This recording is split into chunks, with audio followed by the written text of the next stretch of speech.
ইয়া নবী আল্লাহ, আমি অন্যায় করছি, আমি কি মাপ পাবো? আপনি কি আমাকে মাফ করবেন? আমার তার কোনো মাপের সুযোগ নাই, এখান থেকে বের হয়ে যাও। তখন তার মেয়ে বলছে, আব্বাজান যদি নবী তোমাকে কবুল না করে, ওমর আবু বকর আলী তোমাকে কবুল না করে, আমিও তোমাকে বাপ হিসেবে পরিচয় দেব না। এই কথা শোনার পরে সে পাহাড়ের দিকে রওনা করছে। পাহাড়ে গিয়া কান্দে আর বলে, মাওলা রে, আবু বকর সে আমাকে কবুল করে নাই, ওমর আমাকে কবুল করে নাই, আলী আমাকে কবুল করে নাই, নবী আলাইহিস সালাতু ওয়াস সালাম আমাকে বের করিয়ে দিয়েছে। এখন তোমার দরবারে হাজির, তুমি আমাকে কবুল করবে না? তুমি কি আমাকে মাফ করবে না? তুমি কি আমাকে ক্ষমা করবে না? একবার সেজদায় পড়িয়া থেকে আবার উঠে আবার কান্দে, আবার সেজদায় পড়িয়া যায়। বুক ফুটে আওয়াজে শুধু কান্দে, মাওলা রে, সব দরবার থেকে তোমার দরবারে আসছি, তুমি কি আমাকে মাফ করবা না? হযরত আলী রাদিয়াল্লাহু তাআলা ফরমানের মধ্যে নবী আলাইহিস সালাতু ওয়াস সালামের কাছে ফেরেশতা আসছে, আসিয়া বলছে, ইয়া নবী আল্লাহ, আসমান কে সৃষ্টি করছে? আপনি না আল্লাহ। জমিন কে সৃষ্টি করছে? আপনি না আল্লাহ। মানুষ কে সৃষ্টি করছে? আপনি না আল্লাহ। তখন নবী আলাইহিস সালাতু ওয়াস সালাম সবই তো আমার মাওলার সৃষ্টি করছে, আমাকে আমার মাওলা সৃষ্টি করছে, তিনি খালেক, তার বাইরে সবই মাখলুক। তখন ফেরেশতা বলছে, ইয়া নবী আল্লাহ, ইয়া রাসূলুল্লাহ, আল্লাহ পাক রব্বুল আলামিন ওই ব্যক্তিকে মাফ করিয়া দিছে, আপনি থেকে সুসংবাদ জানাইয়া দেন। নবী আলাইহিস সালাতু ওয়াস সালাম মসজিদের মধ্যে বললেন, হে সাহাবারা, তোমার ওই ভাইকে আমার মাওলা মাফ করিয়া দিছে, তোমাদের মধ্যে কে আছো তোমার ভাইকে সুসংবাদ জানাবা? হযরত আবু বকর ওমর রাদিয়াল্লাহু দাঁড়ায় গেলেন, ইয়া নবী আল্লাহ, আমরা যাব। হযরত সালমান ফারসি রাদিয়াল্লাহু তাআলা আলী রাদিয়াল্লাহু দাঁড়ায় গেলেন, আমরা যাব। তখন নবী আলাইহিস সালাতু ওয়াস সালাম বলে, যাও সালমান এবং আলী দুইজনে তাকে নিয়ে আসো। হযরত সালমান ফারসি রাদিয়াল্লাহু তাআলা আলী রাদিয়াল্লাহু তাকে নিয়ে আসার জন্য রওনা করলেন। মসজিদ থেকে বের হওয়ার পরে কিছু দূর যাওয়ার পরে এক রাখালের সাথে দেখা। এখন তার কাছে প্রশ্ন করছে, এরকম এক ব্যক্তি দেখছো নাকি? বলে, হ্যাঁ, জাহান্নাম থেকে ভাগিয়ে আসছে সেই ব্যক্তিকে তালাশ করেন। বলে, হ্যাঁ, সেই ব্যক্তিকে তালাশ করি। করে যান, ওই পাহাড়ের উপরের গাছটা, সন্ধ্যার পরে সেখানে সে চলে আসবে। আর সারা রাত্র সেই গাছের নিচে কান্না করেছে।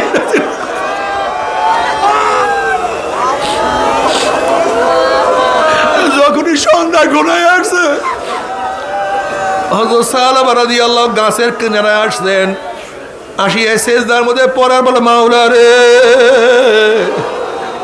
সবাই ভাগাইয়া দেশে, তুমিও দিয়ে ভাগাইয়া দাও, আবার কি উপায় হবে? আমাকে কি তুমি মাফ করবে না, ক্ষমা করবে না?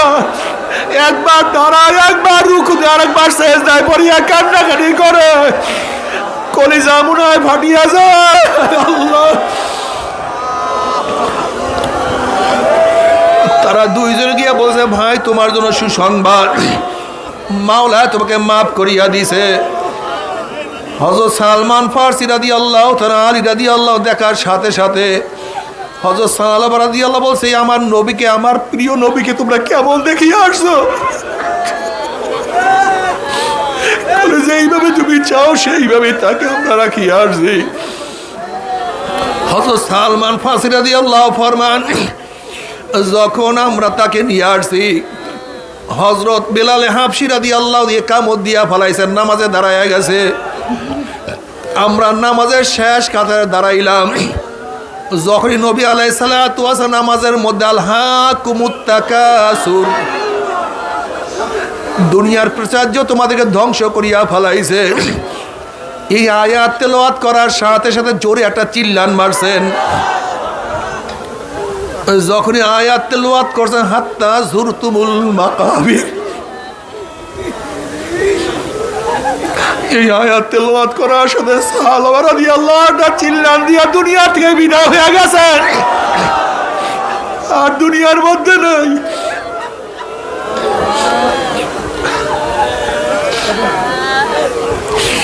নামাজ শেষে জনাবে মুহাম্মদ রাসূলুল্লাহ সাল্লাল্লাহু আলাইহি ওয়াসাল্লাম হযরত সালমান রাদিয়াল্লাহু তাআলার কাছে আসলেন। নবী বললেন, সালমান তার মুখের মধ্যে পানি ছিটায়া দাও। সালমান রাদিয়াল্লাহু ইয়া নবী, সে তো আর দুনিয়ার মধ্যে নাই, সে তো দুনিয়ার থেকে বিদায় হয়ে গেছে। এর মধ্যে তার মেয়ে খানসা আসছে, বলি ইয়া নবী আল্লাহ, আমার বাবার কি অবস্থা? বলে যাও ভিতরে যাও। মসজিদে গিয়ে দেখেন তার বাবা দুনিয়ার মধ্যে নাই। পাশে বলিয়া বলতে আছে, তোমার পরে আমার দুনিয়াতে আর কেউ বাকি নাই, তুমি একমাত্র বাকি ছিল। এখন বাবা ডাকার মতো কেউ নাই, মা ডাকার মতো কেউ নাই, ভাই বলিয়া ডাকার মতো আমার কেউ নাই, তুমি আমার শেষ। এবার নবী আলাইহিস সালাতু ওয়াস সালাম বলে, খানসা তুমি আমার মেয়ে হবে, ফাতেমা তোমার বোন হবে, তুমি খেতে রাজি? কলি ইয়া নবী আল্লাহ, তে আমি রাজি।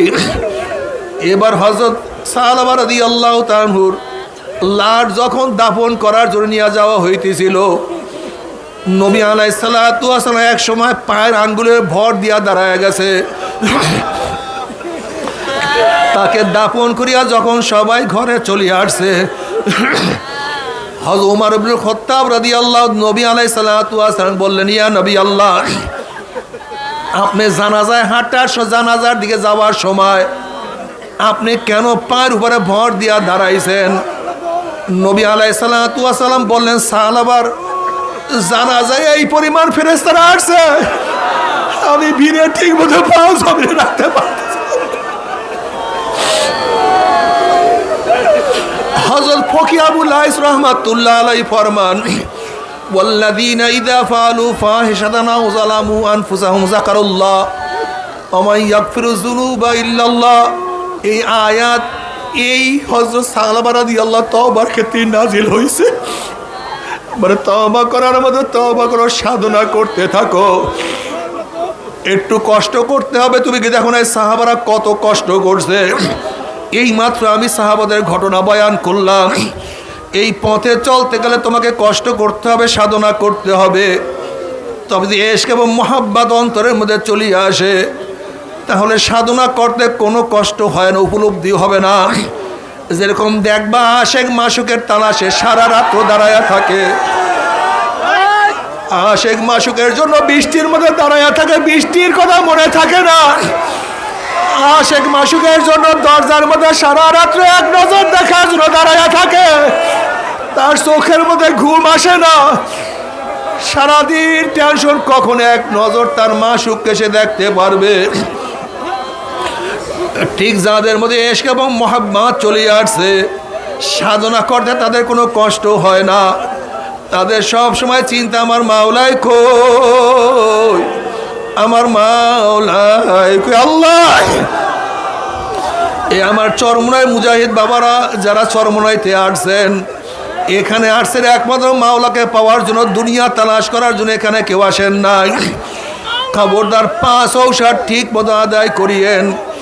আমার মাওলাকে নিয়ে কীভাবে রওনা করতে পারে সেই সাধনার মধ্যে সব সময় থাকিয়েন।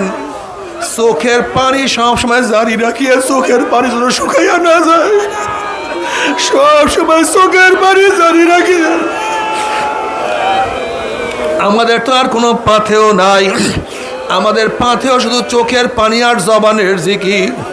সব সময় কাঁদতে থাকো, মাওলার দিকে চলতে থাকো। আর মাঝে মাঝে কি করলো, আমার কি উপায় হবে, আমার মৌতে কি উপায় হবে, আমার কবরে কি উপায় হবে, আমার কি আমাদের কি উপায় হবে।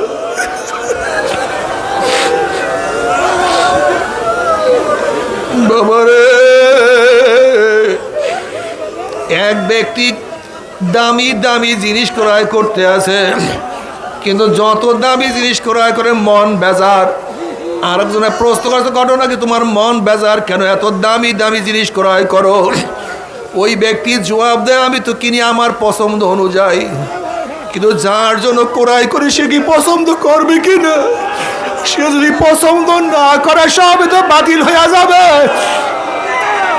ঠিক আমিও নামাজ পড়ি, রোজা রাখি, সাধ্য অনুযায়ী চেষ্টা করি, কিয়ামতের মাঝে মাওলায় বলে কিছু না, এগুলি আমি কিছু কবুল করব না, আমার কি উপায়?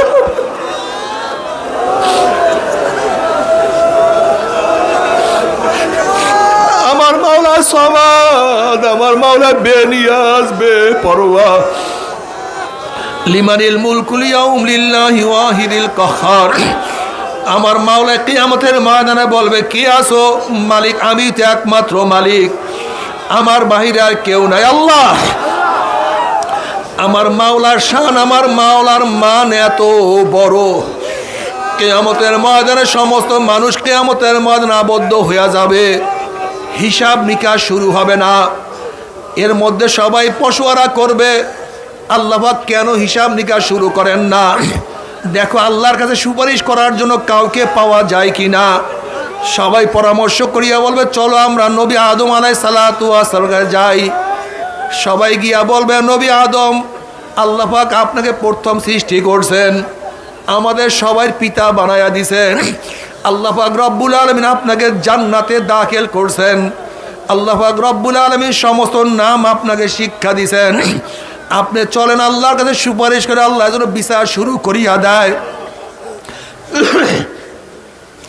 নবী আদম আলাইহিস সালাতু ওয়াস সালাম বলবে, আল্লাহর কাছে সুপারিশ করার ক্ষমতা আমি রাখি না, কারণ আমি যেই ভুল করছি আল্লাহর কাছে সুপারিশ করার ক্ষমতা আমার নাই, আমি আল্লাহর কাছে সুপারিশ করতে যাইতে পারবো না।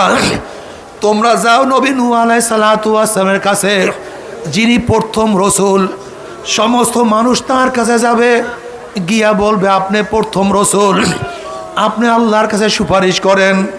তখন নবী নূহ আলাইহিস সালাতু ওয়াস সালাম বলবে, আল্লাহর কাছে সুপারিশ করার মতো ক্ষমতা রাখি না, আমি আমার ছেলেকে আমার অজ্ঞতার কারণে ডাকছি, কাজে আমি মাওলার কাছে সুপারিশ করতে পারবো না। আমরা কত গুনাহ করি, অথচ তারা তো ভুল করছে, গুনাহ করে না, তারপর তাদের ভয়ের অবস্থাটা কি? তখন সবাই পরামর্শ করে চলে ইব্রাহিম আলাইহিস সালাতু ওয়াস সালাম যায়। সে তো জাতির পিতা, সে তো খলিলুল্লাহ। নবী ইব্রাহিম আলাইহিস সালাতু ওয়াস সালামের কাছে সবাই যাবে, বলে আমি আল্লাহর কাছে তিনটে উক্তির কারণে আমি আল্লাহর কাছে যাইতে সাহস পাই না, আমি আল্লাহর কাছে সুপারিশ করতে পারবো না। যাও তোমরা হযরত মূসা আলাইহিস সালাতু ওয়াস সালামের কাছে, সে কালিমুতুল্লাহ, সে আল্লাহর সাথে কথা বলছে, তোমরা তার কাছে যাও। সবাই নবী মূসা আলাইহিস সালাতু ওয়াস সালামের কাছে যাবে। নবী মূসা আলাইহিস সালাতু ওয়াস সালাম আল্লাহর কাছে সুপারিশ করার ক্ষমতা রাখি না, আমরা তার কাছে যাইতে পারবো না। তোমরা যাও ঈসার কাছে, সে তো রুহুল্লাহ, তার কাছে তোমরা যাও। তারা হযরত ঈসা আলাইহিস সালাতু ওয়াস সালামের কাছে যাবে। তখন ঈসা আলাইহিস সালাতু ওয়াস সালাম বলছে, আমার কাছে কেন আসছো? তোমরা যাও যার জন্য গুফিরা লাহু মা তাকাদ্দামা মিন যানবিহি ওয়া মা তাআখার। আখির নবী জনাবে মুহাম্মদুর রাসূলুল্লাহ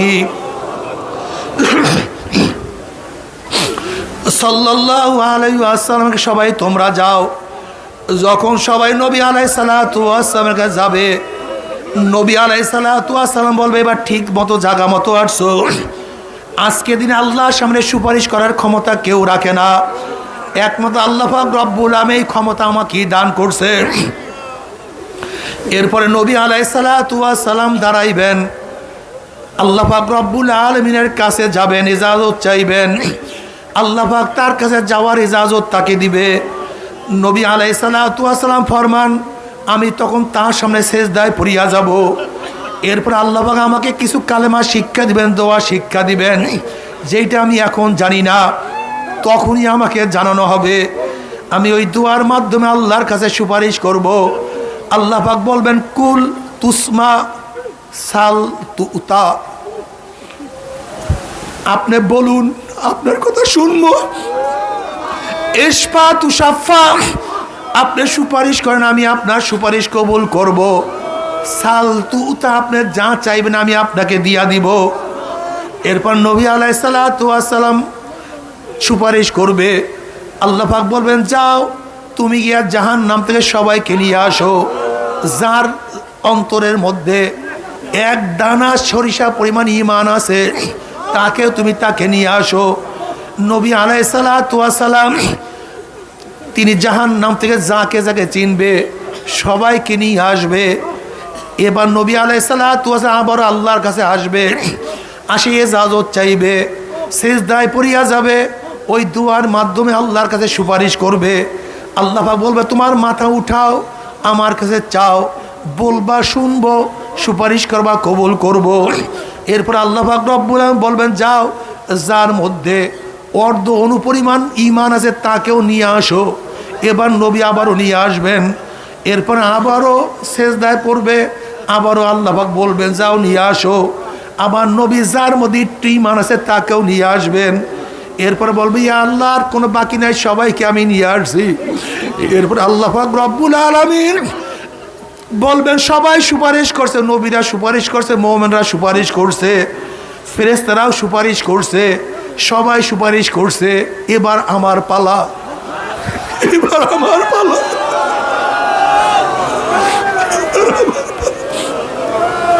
এরপর আল্লাহ পাক রব্বুল আলামিন জাহান্নামের মধ্যে হাত দিয়ে একটা খেয়া মারবে। আল্লাহ তুমি মাফ করে দাও।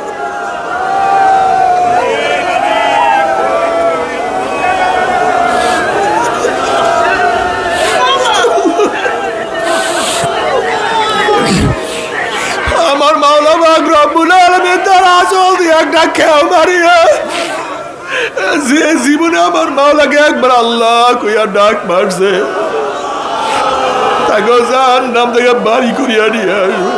বাবা রে,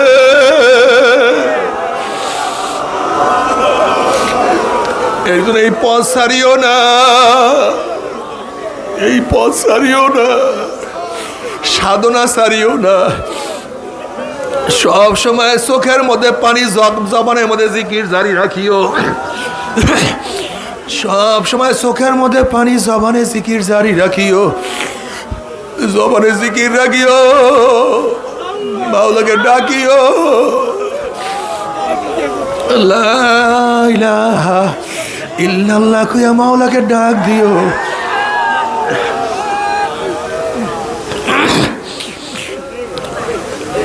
সবাই জিকির লা ইলাহা ইল্লাল্লাহ।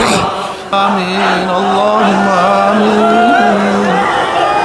মাফ করে দেন গো মাওলা, মাফ করে দেন, ক্ষমা করে দে গো মাওলা, ক্ষমা করে দে। আল্লাহ তোমার ওলি না বানাইয়া কাউকে বিদায় দিও না, তোমার ওলি না বানাইয়া কাউকে বিদায় দিও না, হেদায়েতের মালা না পরাইয়া কাউকে বিদায় দিও না। আল্লাহ হেদায়েতের মালিক তুমি, হেদায়েতের মালা না পরে কাউকে বিদায় দিও না, গুনাহ খাতা মাফ না করাইয়া কাউকে বিদায় দিও না, গুনাহ খাতা মাফ না করাইয়া কাউকে বিদায় দিও না। আল্লাহ গুনাহ থেকে বাঁচিয়া থাকার তৌফিক দিয়া দাও, আল্লাহ গুনাহ থেকে বাঁচিয়া থাকার তৌফিক দিয়া দাও, আল্লাহ গুনাহ থেকে বাঁচিয়া থাকার তৌফিক দিয়া দাও, আল্লাহ আমল করার তৌফিক দিয়া দাও। ইয়া আল্লাহ তোমার আদেশ নিষেধ মানার তৌফিক দিয়া দাও, আল্লাহ তোমার আদেশ নিষেধ মানার তৌফিক দিয়া দাও, আল্লাহ তোমার আদেশ নিষেধ মানার তৌফিক দিয়া দাও। আল্লাহ তোমার মহব্বতের অন্তরকে পূর্ণ করিয়া দাও, তোমার মহব্বতের দ্বারা অন্তরকে পূর্ণ করিয়া দাও। আল্লাহ তোমার ভয়ের দ্বারা অন্তরকে পূর্ণ করিয়া দাও, দুনিয়ার মহব্বত ভয় অন্তর থেকে দূর করিয়া দাও। আল্লাহ গোটা দুনিয়ার মানুষকে হেদায়েত দিয়া দাও, আল্লাহ গোটা দুনিয়ার মানুষকে হেদায়েত দিয়া দাও।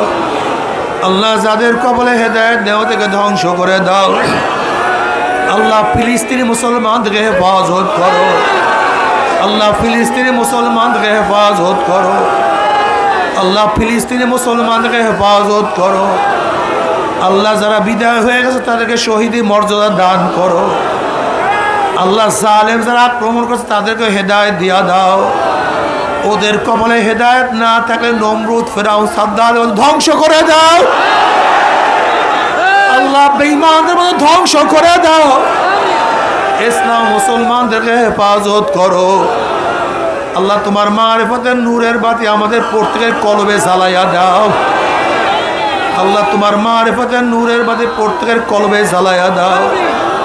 তোমার ওলিদের রুহানি ফয়েজ তুমি আমাদেরকে দান করো ইয়া আল্লাহ। যত মুমিন মুমিনাত মুজাহিদরা কবরে শুয়ে রয়েছে সবার কবরে আযাবকে মাফ করে দাও ইয়া আল্লাহ। খাস করে আমাদের শায়েখ ও মুর্শিদের কবরকে জান্নাতের বাগিচা বানায়া দাও। দাদা জানের কবরকে জান্নাতের বাগিচা বানায়া দাও। মা সহ তামাম দুনিয়ার মাশায়েখদের মাকামকে জান্নাত মধ্যে বুলন্দ করে দাও। আমাদের আওলাদ তোমার খাস গোলাম বানিয়ে কবুল করে নাও। তোমার জমিনে তোমার হুকুমাত ইসলাম হুকুমাত কায়েম করে দাও ইয়া আল্লাহ। সব কিছু তোমার কাছে সুপর্দ করলাম, দয়া করে মায়া করে কবুল করে নাও। اللهم وفقنا لما تحب وترضى من القول والعمل والفعل والنية. اللهم اجعل حبك أحب إلي من نفسي وأهلي ومن الماء البارد. رب ارحمهما كما ربياني صغيرا. وصلى الله تعالى على خير خلقه محمد وآله وأصحابه وأزواجه وأتباعه أجمعين. ارحمنا معهم برحمتك يا أرحم الراحمين.